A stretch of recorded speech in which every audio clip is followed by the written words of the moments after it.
we go. Linear applications. Linear applications means word problems, okay? You are putting a real-life situation from algebra, okay? The cost of renting a car for a day is $36 plus 22 cents per mile. Let X be equal the number of miles and Y equal the cost, okay? So this one is my example. I told you what X is equal to. I told you what Y is equal to. The other two examples, you're going to have to find out which one is which, okay? All right, so the cost of renting a car is $36 for the day, okay? That is your starting amount, okay? That is your start. I should put a start there, okay? And then 22 cents per mile. Per mile. Remember, if you have a per mile, that means a variable, so we're going to call that X, okay? And the 22 cents is connected to that X, okay? Now, we're going to make a table first. I do know that you guys probably know how to write an equation first, just from the word problem, because you guys are awesome. But before we do that, let's make a table. So if I travel 0 miles, okay, 0 miles, how much is that going to cost me? 36. Yeah, good, because I still have to pay to rent the car in the first place, right? And if I don't drive it, I still got to pay $36, okay? Now, if I drive 10 miles, how much am I adding to the 36? Huh? 36 and 22 cents. And so what is 22 cents as a number? 0.22, okay? So how do you figure out how much it costs to drive 10 miles? Times it by 10. So what is that? 2.20. So what is 10 plus 2.20? So let me zoom in here. I'm sorry, not 10, 36, yeah. So now we're going to go 36 plus 2.2, and what do you get? 38.2, good. 0.2, okay? And what about when you drive 20 miles? What's 20 times 0.22? You got 40.4? How'd you guys get that? Yeah, you just keep adding 2.2. Yeah, let's just keep adding 2.2. Okay? And then we're going to add. Why is it 2.2? It should be 0.22. Right, but you're multiplying by tens. Oh, shoot. Right, so yeah, very good. Okay, so if it was 1 mile, 2 mile, 3 mile, you'd be right, adding 22 cents. But it's not really plausible for if you rent a car, you're really going to drive it more than just a mile at a time, right? So that's why I did 10, 20, 30, okay? So the next value should be what? 42.8. 42.6, right? 42.6, okay? All right, so that makes a table of values. But like I said, if you guys want to skip the table and you want to go straight to the equation, that is fine with me. But this one kind of lets you see what is happening here, okay? Well, we started out by adding 36, okay? And then how do we get to our next term? Huh? We added the 2.2, okay? What do you think the slope is? 2.2. 2.2? Well, it'd be 2.2 over 10, right? Yeah.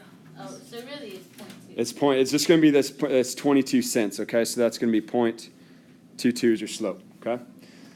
So we have our slope. We need to state an equation. And y equals mx plus b, okay? Y equals mx plus b. Whoa, that's wild. Yeah. Okay? So we know our m, okay? So this is our m equals that, right? We have y is equal to 0.22x. And then what is the y-intercept or the b? 36 plus 36. How do you know it's 36? Very good. Yes, it's where you start, okay, your starting point, and also it's where x is 0, okay? Where x is 0. That is your y-intercept there, okay? All right. So now it has another question for you. It says, find the cost of renting a car for 1 day, and if you drive 180 miles, okay? So try to figure out what variable is miles. M. It is x, right? You're going to have a y and an x. M isn't a variable anymore. We know what m is. It's 0.22, okay? So that means you're going to plug in 180 to the what? Y. To the x. To the x, right? You just told me it was the x variable, right? Yes, okay, so we're going to plug that in. So y is equal to 0.22, but instead of times x, we're going to multiply times 180 plus 36, okay? And I'm not interested in you guys being able to do this by hand, so just use your calculators and tell me what the answer is. $75.60. Are you sure? Did everyone, I want to make sure everyone else got that too. $75 and what? $75.60. Are we allowed to have that decimal answer, or do we need to round it up or down? No, you can have it. You can. You can drive partial miles. You can pay partial money, right? Okay, good. So that's not a discrete graph. This is a continuous graph. Okay? All right, so now the rest of class is either to finish up your function notation or to finish these next two problems, okay? And so it's really easy. And then if you get done with that, you can work on some makeup work, okay? All right, guys, let's go ahead and go over. I don't know if I'll get through 2 and 3, but I definitely want to get through at least 2, okay? Who wants to read out loud? Sure. Go ahead, Sasha, read number 2. Maddie set aside $850 she earned over the summer to use for miscellaneous expenses while she is away at college. She plans to use $20 each week. Okay, cool. So we have to define our variables. The x needs to be something, represent something, an unknown, and the y needs to represent an unknown. What's that? X is what? 20. Okay, what does 20 go with? Each what? Weeks. Good. So the x represents the weeks, okay? That's an unknown or a change, a variable, something that's going to be changing. And the y represents what? Oh, I put the actual numbers. Okay, good. You're on the right track, but you got to put now what in words do they represent, okay? So the 850 represents her amount of money she has, okay?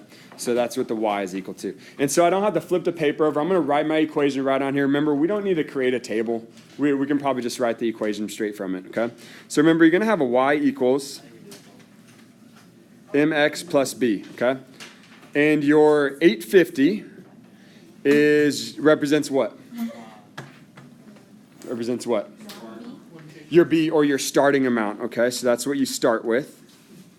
Or in other words, your B, okay? So you start with 850, or in other words, that's your B, okay? Now, when it says she plans to use $20 each week, are we adding money to her account or taking away money to her? Taking away. Taking away. So it's going to be a negative. So very good, Jared. It is going to be a negative, right? And what does negative 20 represent in your y equals mx plus b? The X. Before the x. M. The m, the slope, right? Good. We know the word each week tells you that's an x, okay? That's your x value, okay? The each or the per, okay? So now we have a y equals. We know our m, or our number that's connected to our x, is going to be that each number. So that is going to be a negative 20x, okay? And then your starting amount. Now, is the starting amount a positive 850 or a negative? Very good, Mark. It is a positive, so that means we're going to add 850, okay? We're going to add 850, okay? All right, just finish up this problem, and then we'll be done for the day. So now let's go to the back page. Let's go ahead and rewrite our equation here, just so we don't have to flip our paper over. So we had a y equals negative 20x plus 850, okay? That's the y equals mx plus b.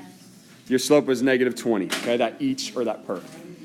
Now, how long will Mario's money last?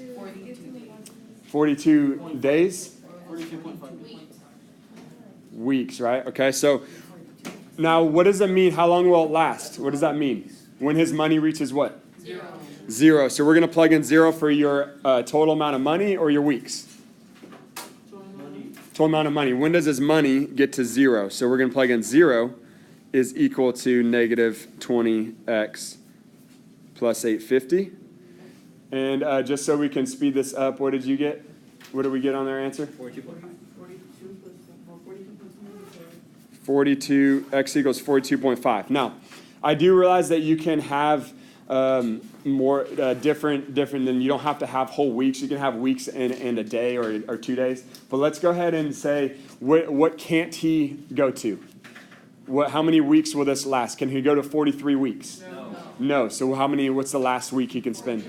42. So 42 would be your right answer because he doesn't have enough funds to go all the way to 43 weeks. 42 and a half, that doesn't really make sense because there's 7 days in a week. Okay. So it need to be 42 and some amount of days. Okay. All right. So that is going to go in your notebooks. Okay. You don't need to turn this in. That is going to go in your notebooks. The homework, I'm going to finish going over what we need to go over next class tomorrow, and then you'll be able to do all of your homework.